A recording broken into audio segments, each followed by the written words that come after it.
আসসালামু আলাইকুম রহমতুল্লাহ বরকাত। ভাই, এই যে ফজলুর রহমান বিএনপির নাকি বড় লিডার, ভাই আমি বুঝলাম না ফজলুর রহমান ভাই কবে বিএনপির বড় লিডার হইল।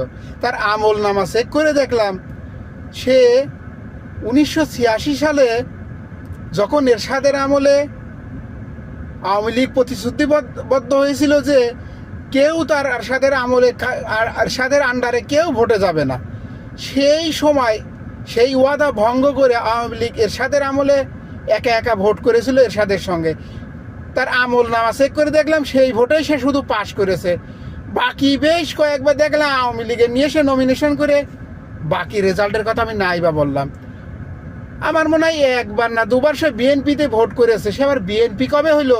আর সে যেভাবে কথা বলে ভাই, বলে ফজলুর রহমানের নামের উপরেই তো 1 লাখ ভোট আছে।